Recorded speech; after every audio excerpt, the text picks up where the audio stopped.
зохицуулж гисэн үннээ хэлцгээж үйл ажиллагаагаа нэгтгэх ёстой. Бидэнд нэг сайн, нэг муу мэдээ байна. Муу мэдээнд бид доод ёроолтой хүртэл унж дуусаагүй байна.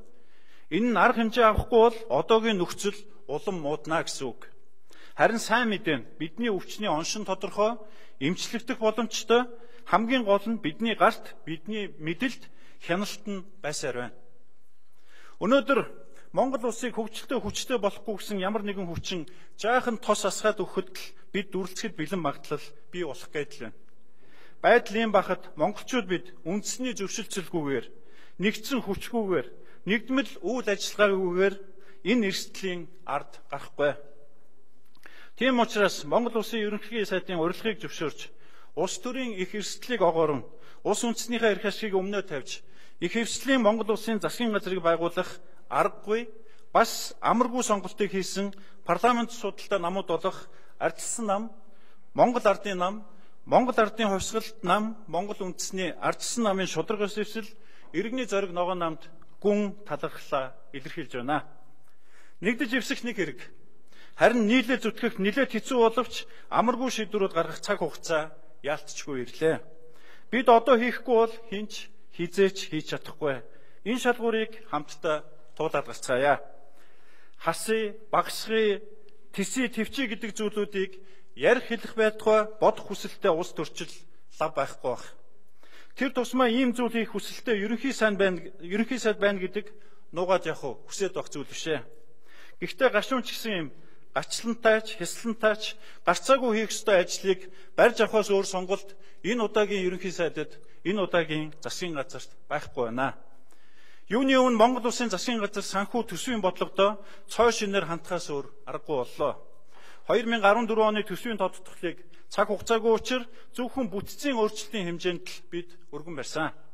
Олон гишүүн хизээ бодит байдал суурилсан үнэн төсөв оруулж ирэх тухай зөв шүнжигч өрнүүлсэн. Одоо бидний өргөн барих 2015 оны төсвийн тодтгол та бүхний шаардлагыг хангасан байх болно гэдгийг хариуцлагатайгаар хэлье. Эхний гол өөрчлөлт бол төсөв нэгдсэн төсөв гэдэг утгаа агуулна.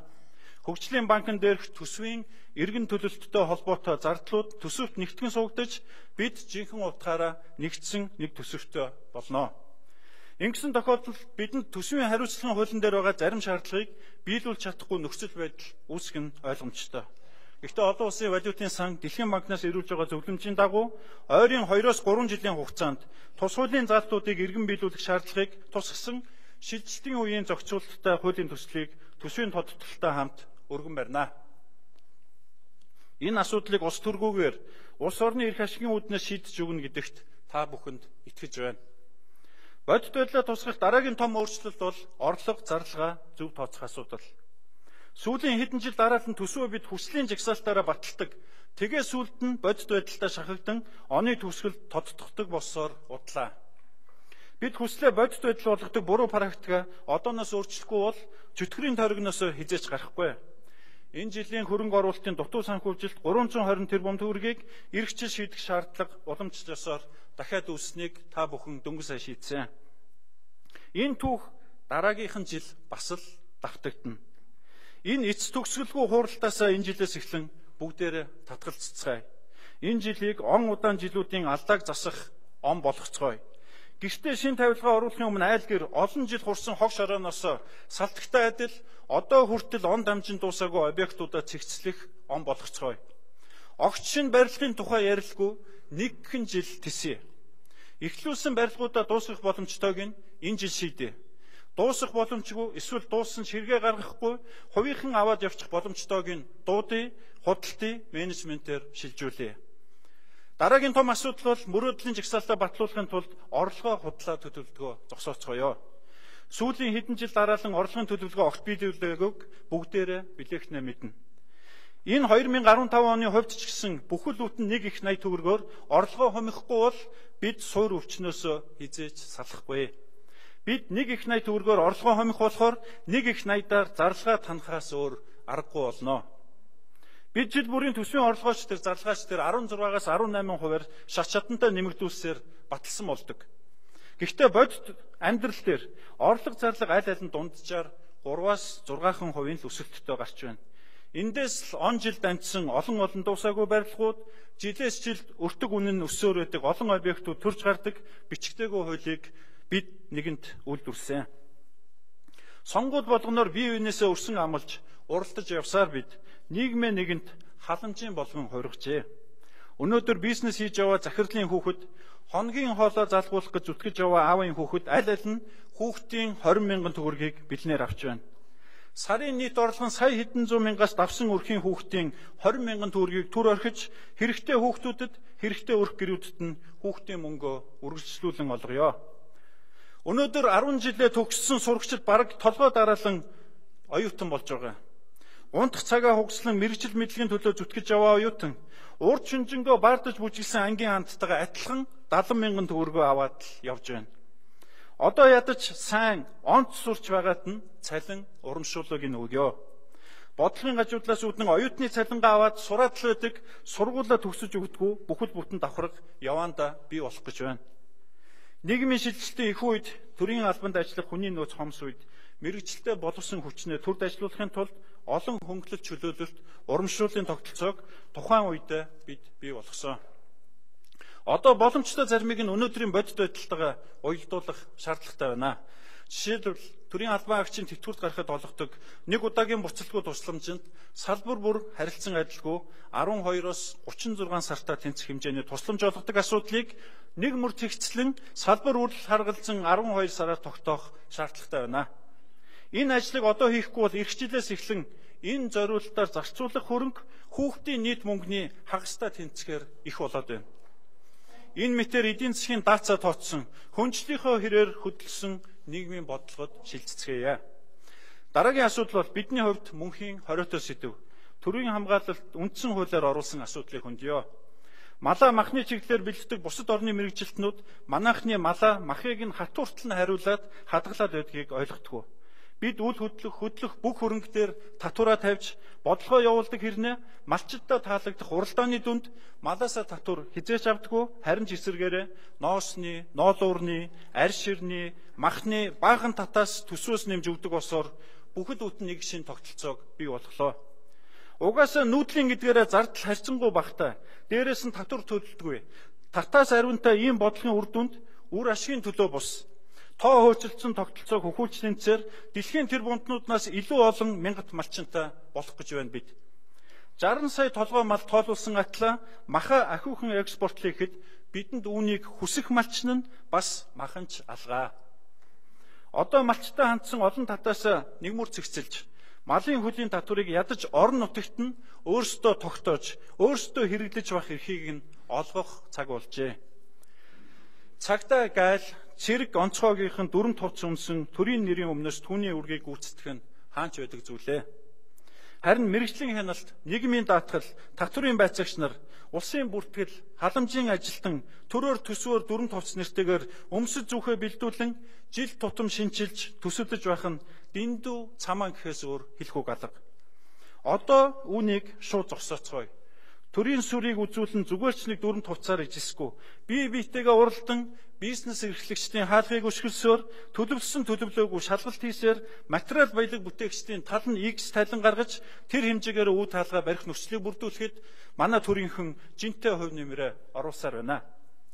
Бид дандаа яам агентлаг дээгүүр нь хэрүүлээ хийгээд байдагч төрийн өмчөд, төрийн өмчийн үйлдвэрийн, төсвийн, төсөвт үйлдвэрийн аж ахуйн тооцоод гэдэл иргэд байтугай дотор нь ажиллаж байгаа хүмүүс өөрсдөө толгойн иргэм олон төсвөөс цалинждаг, төсвөөс үйл ажиллагааны санхүүждэг, тогтмол зардлаа даалгадаг байгууллагуудыг олноор бий болгожээ. Хөдөлмөрийн төв бирж, хөдөлмөрийн судалгааны институт, хөдөлмөр эрхлэлтийн үйлчилгээний төв зэрэг байгууллагууд хөдөлмөр эрхлэлтийн үндэсний төвд нэгдэж болно. Үйл ажиллагааны ойролцоо ийм байгууллагуудын олон жишээг дурдж болно. Одоо салбарчаад байлгүй зоригтой өөрчлөлт нэгтгэх цаг нь нэгэнт болжээ. Байнгын орон тоотой ажлын албадыг татан буулгах, орлогоороо өөрийгөө санхүүжүүлээд явах болцоотой төсөвт байгуулга, улсын үйлдвэрийн газруудыг аж ахуйн тооцоонд шилжүүлж, төсвөөс гарах саналыг засгийн газар оруулах болно. Тоо томшгүй олон эрдэм шинжилгээний хүрээлэнгүүдийг нэгтгэн зохион байгуулах, тэдгээрийг их сургуулиудтай нь холбох, харьяалалт нь шилжүүлэх ажлыг хийнэ. Тухайлбал хөнгөн үйлдвэрийн судалгаа хөгжлийн хүрээлэн, нэхмэлийн хүрээлэн, дулааны техник үйлдвэрлэлийн экологийн хүрээлэн, ой модны сургалт судалгааны хүрээлэн зэрэг байгууллагыг төсвөөс гаргаж шинжлэх ухааны технологийн их сургуулийн харьяалтанд шилжүүлнэ. Ийм олон хүрээлэн төсвөө санхүүжиж байдгийг байтугай ийм нэртэй байгууллагууд байдгийг энд олон хүн мэдэхгүй гэдэгт би хувьдаа эргэлзэхгүй байна. Бид зөв менежмент хийвэл болцоо нөхцөл байнга байдаг гэдгийг харуулахын тулд манай засгийн газар 3 шийдвэр гаргалаа.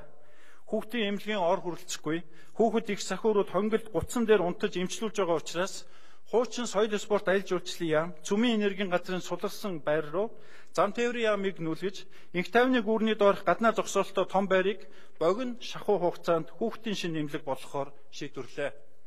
Мөн офисын зориулалтаар ашиглахаар төлөвлөсөн ордны ардах шинэ барилгын зориултыг өөрчилж, шинэ эмнэлэг байгуулах ажлыг судлан хэрэгжүүлэхийг хууль зүйн сайдад үүрэг болголоо. Ярамгийн дэнчил сүүлийн хэдэн жил дараалан эзэнгүү балгас болон хувирсан төсвөөс дахин 10-20 тэрбум төгрөг нэхэж байгаа эмнэлгийн дуусаагүй барилгыг хувийн компаниар концессор дуусган цаашид хувийн менежментээр зориулалтаар нь их нялхсан болон нэгдсэн шинэ эмнэлгийг байгуулах зохиг шийдвэрүүд гаргахаар одоо бид ажиллаж байна. Шинэ 100 гараад нэгт шинэ эмнэлэг барьж чадаагүй байгаа бидэнд 3 шинэ эмнэлэгтэй болох бололцоо инхүү гарч байна гэсэн үг.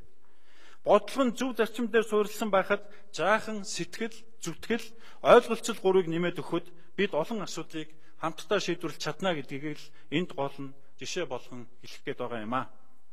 Алтан дээр тавьсан татварыг бид хилэлцэж байгаад 2.5% л бууруулсан.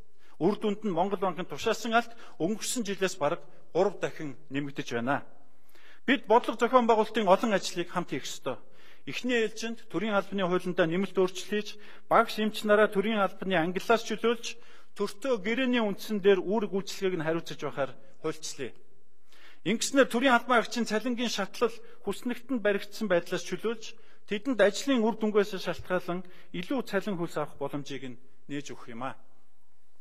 Төрийн төсвийн байгууллага болгонд тусдаа жолооч, үйлчлэгч, цахилгаан, сантехникч ажиллаж байгаа. Бусад улсын жишгээр төр зөвхөн үйлчлэгээ авсны хөсөө төлөе. Энэ ажлыг нь хувийн хвшлийн төрөлцсөн байгууллагуудад хариуцуулъя. Төр засгийн үйлчлэгээ аж ахуйг эрхлэх газар засгийн автовац 2 эхний ээлжинд ийм зарчмаар эх 1-р сараас ажиллаж эхлэх гэж байна. Хувийн хвшлийнхэн ч өрсөлдөх боломжийг нь энэ чиглэлээр бий болгоцгоё. Сумын төвшөнд татвар, даатгал, халамж, хөдөлмөрийн байгууллагын үйлчилгээг тогтолцоог эргэн оновчтой болох ажлыг шин тодтголоор зохицуулнаа.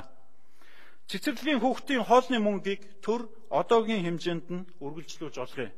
Гэхдээ үр хүүхдийнхээ хоолны чанарыг сайжруулахын тулд эцэг эхчүүд тал мөнгийг нь бас дээрээс нь нэмэрлэдэг болцгоё.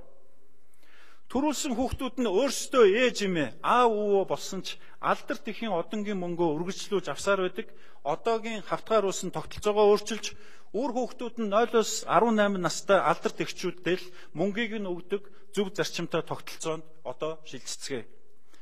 Хүн амын хөгжил нийгмийн хамгааллын яамнаас хэрэгжүүлсэн төслийн хүрээнд Монгол улсын бүх хүн ам өрхийн судалгаагаа сүүлийн 2 жилд үр дүнтэй хийж дуусглаа. Өөрөөр хэлбэл Монгол төр Монгол хүнээ таньдаг болсон гэсэн үг ээ. Халамжийн хавтгааруулсан бодлого бус хинт халамж мөнгө хэрэгтэй байна. Тэр хүнээ олж таньж төрийн халамжийн үйлчлэгээ үзүүлдэг зорилтод чиглэсэн тогтолцоонд одооноос шилжицгээе. Төсвийн хатуу хэмнэлтийн бодлого явуулах хэдий ч бид халамж анхаарах шаардлагатай нийгмийн тэр хэсгээ огтхонч орхиж болохгүй. Төрийн данхаасан бүтц бий болсныг хэн хүнгүй мэдж байгаа. Засгийн газраас төрийн албан хаагчдын тоо сүүлийн жилүүдэд нэмэгцээр байгааг бууруулах зорилгоор багш эмч нараас бусад албан хаагчдыг 15% бууруулах чиглэлийг өгсөн. Энэ арга хэмжээний хүрээнд төрийн 10-аад мянган албан хаагчид чөлөөлөгдөх тооцоо гарч байна. Хүндрэл нүүрлсэн энэ цаг үед 10 мянган хүн ажилгүй болох амаргүй. Хямрал хүндрэлээс гарсан бусад орны туршлагч аль болох ажлын байраа хадгалж, ажлаар хангах чиглэлийг баримталж хямралыг давсан байдаг. Иргэд эдийн засагчдын саналыг үндэслэн одоохондоо ажлын байрыг цөөлөхөөс илүүтэй ажлын байраа хадгалан харин цалин хөлсийг ганц жилдээ нэмэхгүй төвчж ойлгож хандах нь эдийн засагт илүү өгөөжтэй гэсэн байр суурийг илэрхийлж байгааг бас бодолцохгүй өнгөрч болохгүй байна. Өөрөөр хэлбэл хүнээ хөндөж гудамжинд гаргаснаас хэсэг хугацаанд цалингийн нэмэгдлээ төвчгөн дээр гэсэн бодлогыг хямралын үед зөв гэж үзэж байна. Төрийн албаныхны цалингийн нэмэгдлийг түр төвчих нь хүндрэлтэй энэ цаг үед хувийн хвшлийнхнийгч хөлдөөж ирэхгүй хүнд хэцүү энэ үед тэдэнд бас амьсгаа авах боломжийг нь олгох юм а. Азийн улс орнуудад ард иргэдэн эх орны эдийн засгийн хүнд хэцүү үед эх оронч хөдөлгөөн өрнүүлж, хувь хүмүүс өөрсдийн алт мөнгөн үн тэдлээ хоримтлуулах хандивлаг хөдөлгөөн өрнүүлж байсныг бид олонтоо харж сонсож байсан. Манай ард түмэнч дайн тулаатай хүнд хэцүү он жилүүдэд сэтгэлийн дуудлагаараа ийм хөдөлгөөн өрнүүлж байсан гэгээн түүхч бидэнд бас бий. Төр засгийн бий болоод байгаа нөхцөл байдлыг зөв үнэлэн алдаатай бодлогоо хүлээн зөвшөөрье. Засч янзлая. Ард иргэдэн ч амьдрал ахуй хичнээн хүнд байгаач тис төвчж болох хэсэгхэн цаг хугацаанд үүсэж байгаа нөхцөл байдал ойлгож хандах сэтгэл хүлээцийн тухай энд харьцуулан хэлэх гэсэн юм а. Бид хүнд хэцүүч гэсэн орлогоо үннээр нь төлөвлөж, зарлагаа зохистой танд чадвал төсвөө эрүүлжүүлнэ.